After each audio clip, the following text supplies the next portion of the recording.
Russia's war in Ukraine is edging closer to a fourth year, and with momentum towards a ceasefire having stalled, President Trump says he's now thinking about giving Kyiv long-range Tomahawk missiles.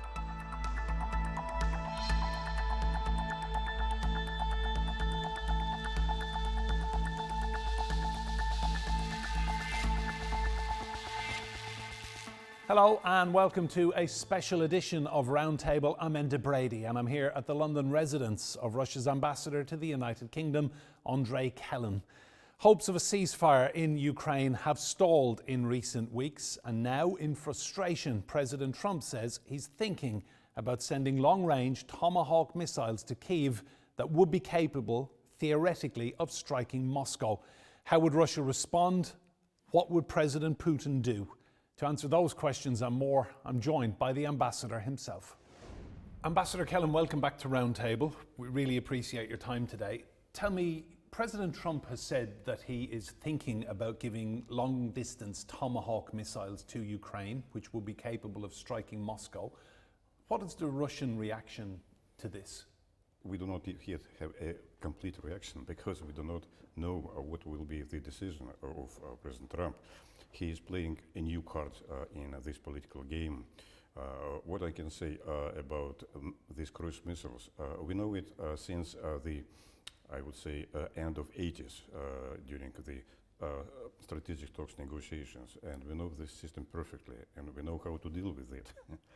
The missile itself, if it will be given to the Ukrainians, this is not a big thing, but different is if it will be launchers, if it will be preparation for launching, because the whole process will definitely involve Americans, and this is a very serious escalation.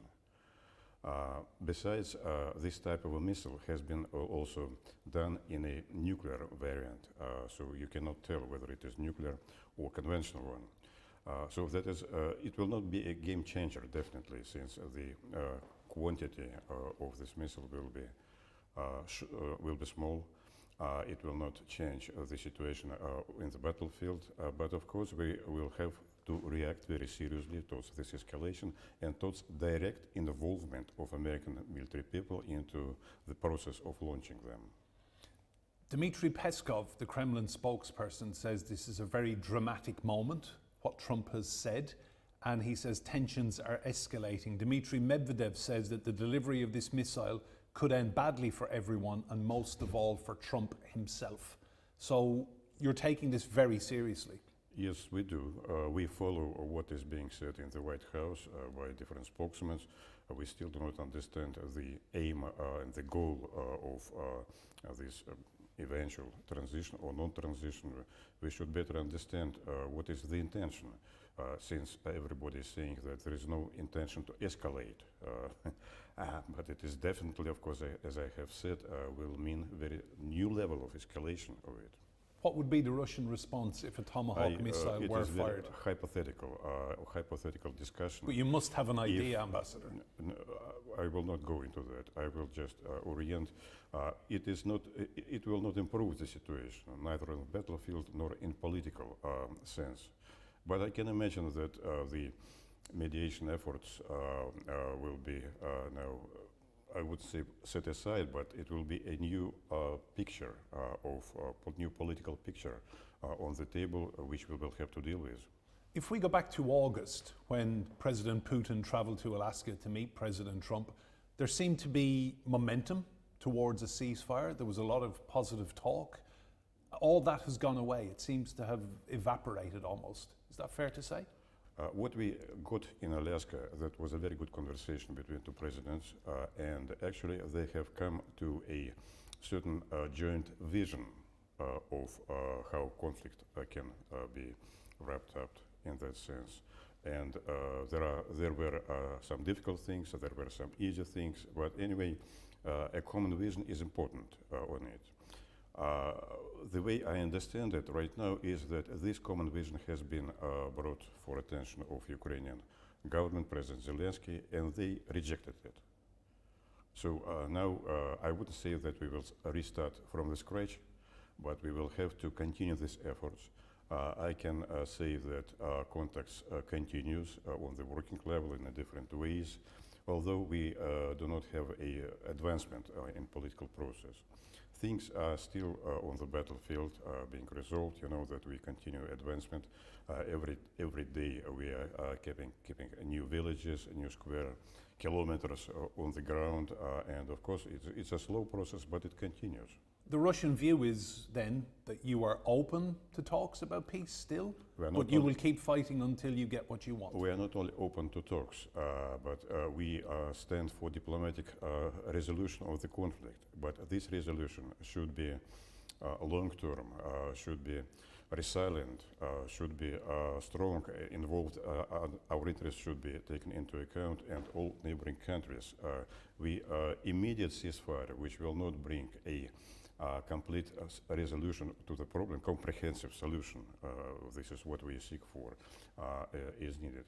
And most important is that this type of agreement should eliminate the grassroots of conflict when it has started. So, Ambassador, do you think President Trump threatening to send Tomahawk missiles to Ukraine is removing the possibility of peace talks or damaging the possibility of a ceasefire? We did heard in the recent years, in the recent months and years, and recently, quite a lot of threats pronounced by Europeans, pronounced by Americans as well. They cannot influence our policy. We have our goals. We have indicated what we would like to achieve in this way, and we just continue to struggle for our goals in order to reach them. And threats, they're unimportant in this. We are too big to listen to the threats. So we're heading towards a 4th anniversary of the war in Ukraine now, and this was initially described as a special military operation that would be over in days. You still haven't reached your goals. No, please do not mix things. When there were a phrase about some days, it was irrelevant to what is happening right now on the ground. Yes, we are moving further. I do not know when we will reach. There is no special momentum in time. There is no time limit to this. We still continue the process. This process will continue. Whether it will be over by the 4th anniversary of it, I do not know really. And tell me, is President Putin genuinely interested in sitting down with President Zelensky and talking peace? 2 men, 2 presidents round the table. Only in one situation, if an agreement, the way I have described it, comprehensive agreement, will be prepared, and they will have to resolve 1 or 2 or 3 issues. That's the way usually negotiations are being done. Then it will make sense.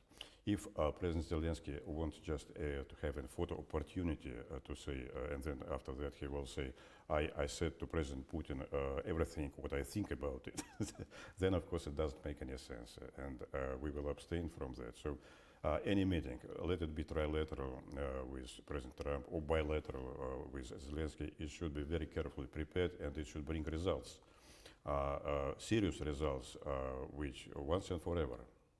Do you accept that after nearly 4 years of war, neither side can win this? It seems to be a stalemate.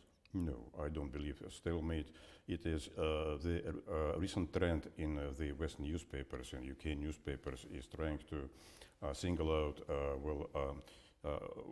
some successes by Ukrainian army, but this is not correct because they are not providing the whole picture along the front lines, where we are making everyday advances and we have initiative of the whole long front line.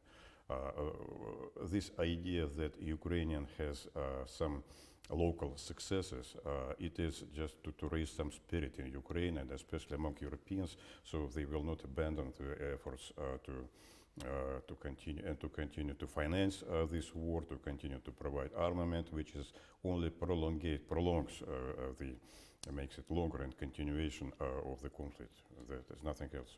So if you look at the Russian economy, how long can you really keep fighting for? Oh, we can continue. We can continue for years and years because we are self-sustained. We do not need outside assistance or help. The Russian economy is absolutely autonomous. Of course, we are a big trade partner with the others, but still, if you recall earlier declarations by the European Union that we are out of forces, that we have no chips, that we need refrigerators, chips to take from the refrigerators, this is nonsense. Now we are, in terms of armament, in terms of production of the armament, we do not need external assistance like Ukrainians do.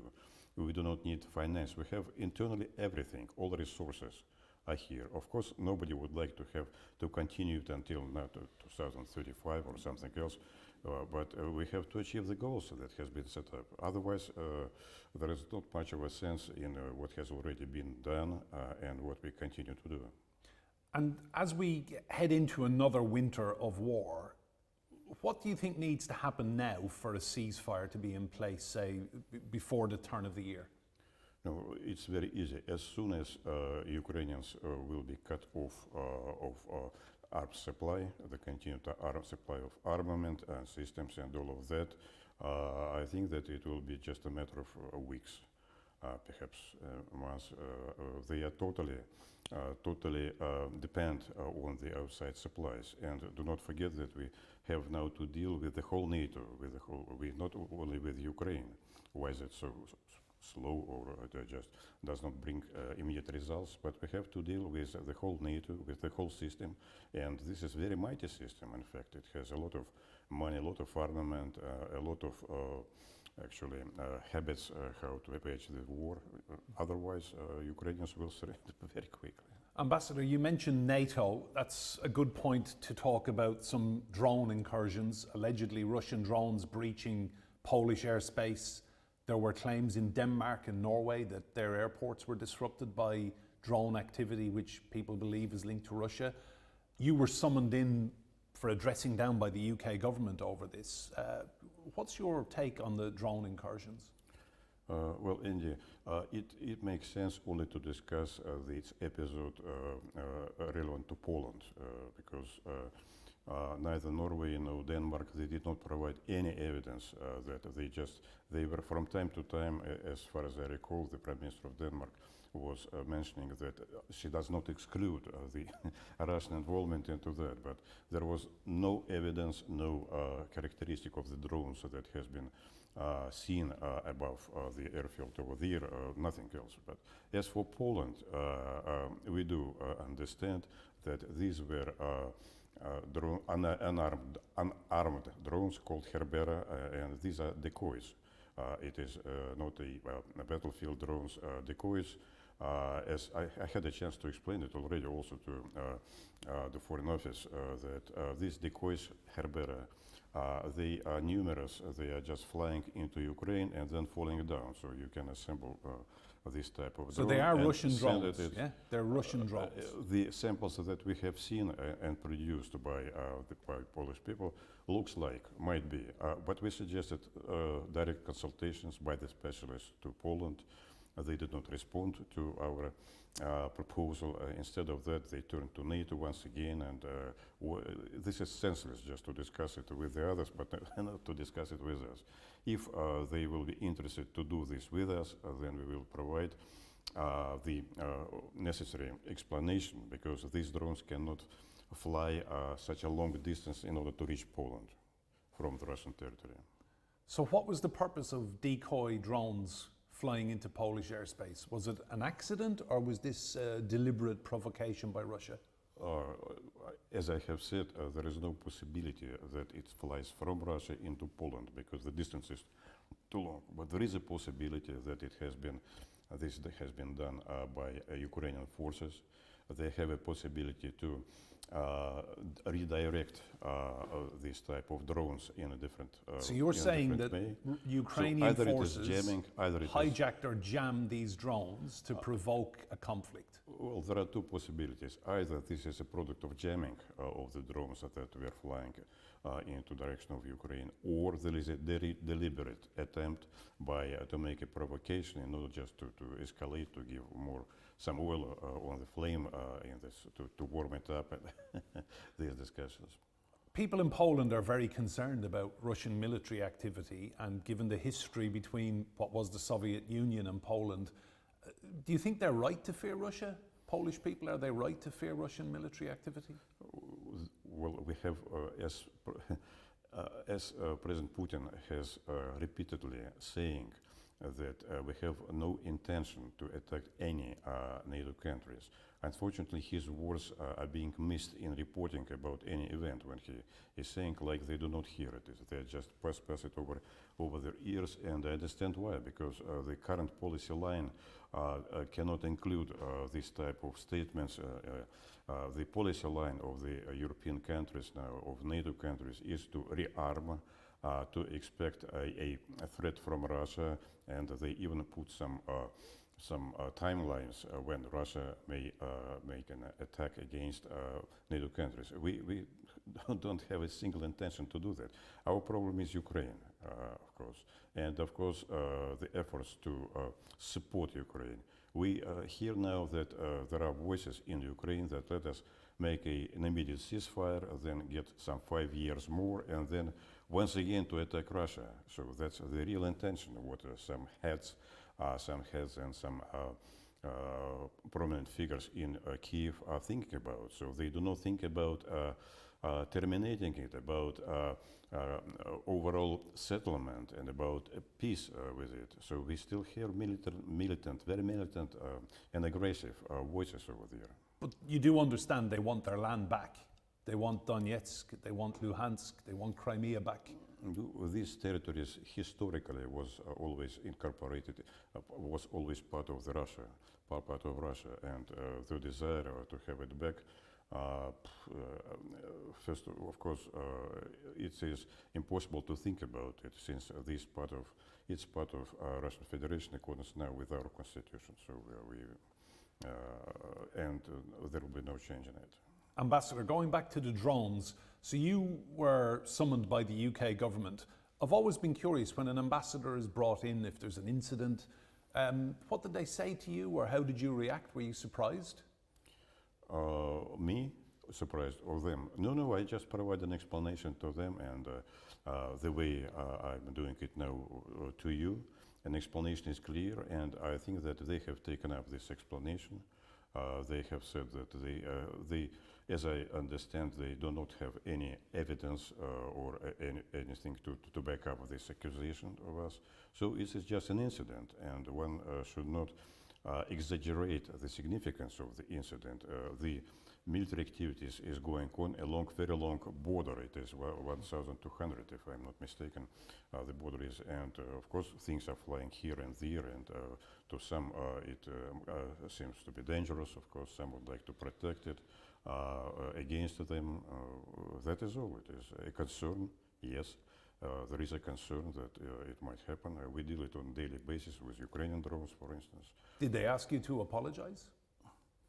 I don't know. I don't think so. To apologize for what? There was no damage. Actually, it is. Well, someone's house got hit. One house in Poland did get hit by a drone. This house it was a fallen anti-aircraft missile. The remnants of the anti-aircraft missile has fallen on this house, which has been demonstrated later on. Russian drones has nothing to do with this. So tell me, Ambassador, just looking ahead to the next few weeks of the war, do you see any prospect for a ceasefire imminently? I do see prospects of that our advancement will go quicker in a sense, of course, because there was a lot of preparation on the ground for serious advancement right now, and we are on the verge of, I do believe, another more serious military actions over there. As for the prospects on it, I do not know what will be the outcome of the meeting between Trump and Zelensky the coming Friday on it. But if it will be, that depends. If it will be an idea to reach peace, to intensify diplomatic efforts, we stand for it. If it will be an idea to escalate it, then things, of course, go in different directions. Ambassador, can I ask for the Russian perspective on the Gaza peace deal? President Trump taking a lot of credit for himself. Russia not consulted, China not involved. It was mostly the United States, some Arab countries and some European countries involved. Did Russia try to be party to the agreement, or what's the Russian view? We were talking to Arab countries all the time. They are frequent visitors in Moscow. We are talking as well with Israel, and that is absolutely clear. The last conversation between Putin and Netanyahu was dated on the 7th of October, so a week ago. As for what has happened on the peace plan, we are supportive to that. We believe that it is probably the best peace plan that has been put on the table with regard to the Middle East in the recent years. But it is inconclusive, and in a sense that, well, there is unilateral, there is a definite position by many countries that it should lead to creation of two-state solution, to creation of the real Palestinian state on it. It is not in the peace plan, and what we are seeing right now, it is first phase that has been achieved. Of course, everybody is happy, as well as us, that hostilities, I mean not hostilities, but military action Has ceased. Yeah. Hostages has been has returned to their houses, to their homes. It's a great achievement, certainly, but it's still a long way to follow. So just to be clear, President Putin backs a two-state solution and believes course, yes. in a Palestinian state. For very many years, we stand on that. It is. While we're talking about peace deals, do you think President Trump genuinely can help deliver peace in Ukraine? Yes, he does. I think that if he will be equally serious about achieving peace, not providing unilateral support to Ukraine, but we understand in talking to him, in my present talking to him and talking to American team, that they do have an understanding of the grassroots of conflict, and this is most important.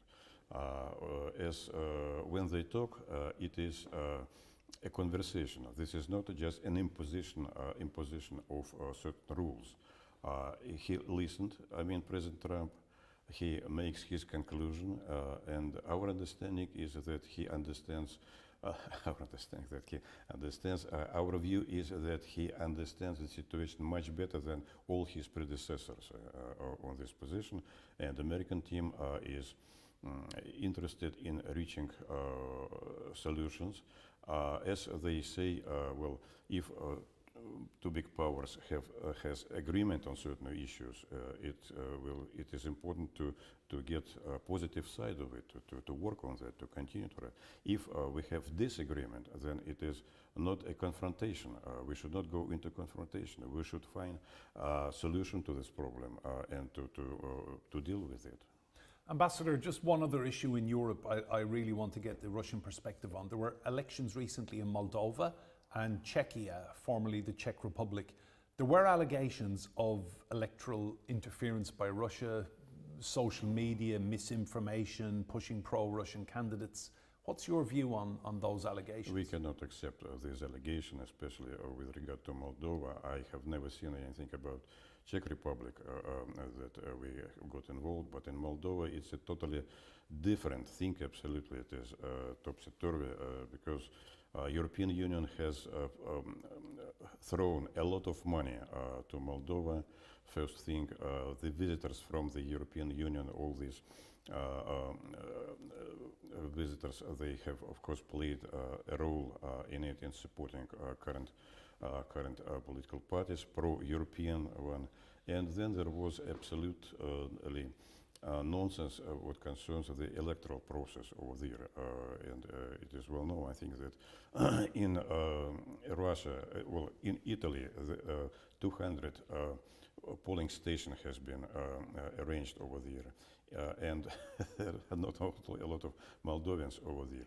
In Russia, we do have, there are different figures. There are perhaps 200 or 500,000 of Moldovan citizens, and only 2 polling stations has been arranged over there in the embassy and the consulate. That is all. So just Ambassador, on the issue of the EU, do you have a problem with Moldova joining the European Union?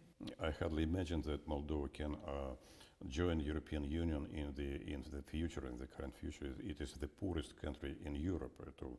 If European Union is so interested in getting another poor country into it, it might be the case of distant future. But first of all, they have Balkan countries which stands in a row for many years over there.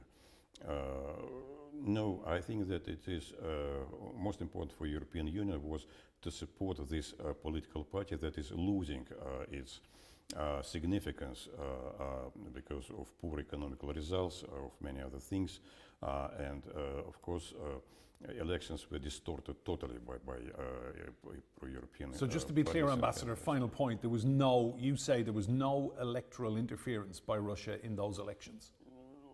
I don't think so. Of course, you there don't were sound lots sure. of Russians over there. No, Russians are over there. Of course, there are some people who would like to put a spell on the pro-Russian parties. They do exist. There are communists, socialists, many others who do believe that good relations with Russia is the key to a resolution of the economical problems in Moldova. So country is split, I would say, nearly 50 to 50%. But distortion of elections, it's a very bad thing on the part of the European Union. Ambassador Kelin, thanks for joining me on Roundtable today. Thank you very much.